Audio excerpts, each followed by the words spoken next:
കോട്ടയത്തും വിമത ശല്യത്തിൽ വലയുകയാണ് മുന്നണികൾ. പാലായിലും പാമ്പാടിയിലും UDF-നെതിരെ മുനിസിപ്പാലിറ്റി കൌൺസിലറും ജില്ലാ പഞ്ചായത്ത് അംഗവും മത്സരരംഗത്തുണ്ട്. ചിറക്കടവ് പഞ്ചായത്തിൽ CPI സ്ഥാനാർത്ഥിക്കെതിരെ കേരള കോൺഗ്രസ് എം മുൻ മെമ്പർ ആന്റണി മാർട്ടിനും മത്സരിക്കുന്നു. അഖിൽ കെ നമുക്കൊപ്പം. അഖിൽ കെ, വിമതർ സീറ്റ് കിട്ടാൻ സാധ്യതയുള്ള ഇടങ്ങളിൽ സീറ്റ് മുടക്കും എന്നുള്ള ഒരു സാധ്യതയാണോ ഇപ്പോൾ കാണുന്നത്? എവിടെയൊക്കെയാണ് പ്രശ്നം?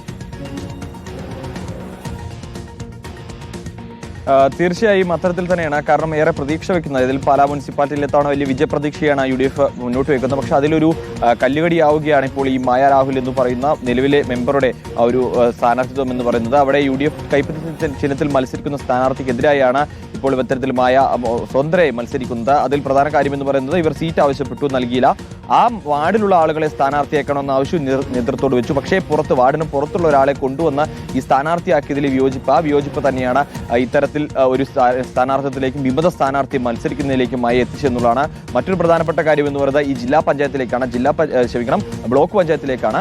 പാമ്പാടി ബ്ലോക്ക് പഞ്ചായത്തിലാണ് ഇത്തരത്തിൽ യൂത്ത് കോൺഗ്രസിന്റെയും കേരള കോൺഗ്രസിന്റെയും ജില്ലാ നേതൃസ്ഥാനത്ത് ഇരുന്നിട്ടുള്ള വ്യക്തി കൂടിയാണ് റെജി എം ഫിലിപ്പ് എന്ന് പറയുന്നത്. അദ്ദേഹം ചാണ്ടി ഉമ്മനെതിരെ വളരെ രൂക്ഷമായ ഭാഷയിൽ ഫേസ്ബുക്ക് പോസ്റ്റ് അടക്കം കുറിപ്പടക്കം ഇട്ട ശേഷമാണ് ഇത്തരത്തിൽ വിമതനായി മത്സരിക്കാൻ രംഗത്തിറങ്ങുന്നത്.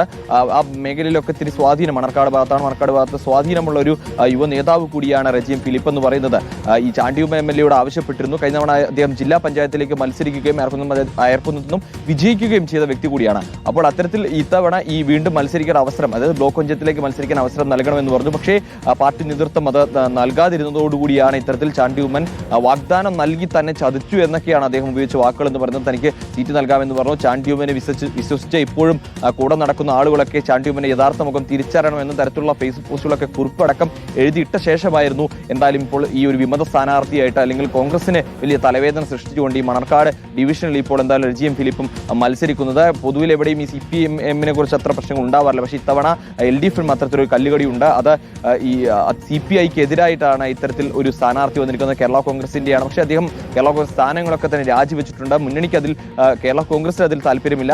ആ ഒരു സീറ്റ് കേരള കോൺഗ്രസിന്റേതായിരുന്നു. പിന്നീട് അത് ഈ CPI-ക്ക് നൽകുകയും CPI-യുടെ സ്ഥാനാർത്ഥിയെ പ്രഖ്യാപിക്കുകയും ചെയ്തു. പക്ഷേ കഴിഞ്ഞ തവണ ഈ അദ്ദേഹം മത്സരിച്ച് വിജയിച്ച സീറ്റാണ്. അതുകൊണ്ട് തന്നെ അത് തനിക്ക് വേണമെന്ന ആവശ്യം മുന്നോട്ട് വെച്ചു. പക്ഷേ മുന്നണിക്കുള്ളിൽ അതിനൊരു ധാരണയായില്ല. പിന്നാലെയാണ് ഇപ്പോൾ ഇദ്ദേഹവും വിമത സ്ഥാനാർത്ഥിയെ മത്സരിക്കുന്നത്. സ്വാഭാവികമായും ഈ ശക്തി കേന്ദ്രങ്ങളിലൊക്കെ തന്നെയാണ് ഇത്തരത്തിലുള്ള മത്സരങ്ങൾ വരുന്നത്. ഒരുപക്ഷെ ഇന്ന് ഈ അതിരമ്പുഴയിലും ഇത്തരത്തിൽ ഈ ജോസഫ് വിഭാഗത്തിനെതിരെ കോൺഗ്രസിന്റെ സ്ഥാനാർത്ഥികൾ മത്സരിക്കുന്ന രണ്ടിലധികം സ്ഥലത്ത് പഞ്ചായത്തിലേക്കാണ്. അവർ രണ്ടിലധികം വാർഡുകളിൽ ഇത്തരത്തിൽ മത്സരം. അങ്ങനെ മിക്കയിടങ്ങളിലും ഇത്തരത്തിൽ അഭിപ്രായ ഭിന്നതയുള്ളവരിൽ സീറ്റ് ചോദിച്ച് കിട്ടാത്തവരൊക്കെ തന്നെ ഈ വിമത സ്ഥാനാർത്ഥികളായി വരുന്ന ഒരു സാഹചര്യമുണ്ട്. നാളെയോടുകൂടി അതിൽ കൃത്യമായത് വിമതർ പ്രധാനമായും തലവേദനയാകുന്നത്. കോട്ടയത്തെ വിവരങ്ങളാണ് അഖിൽ പങ്കുവച്ചത്.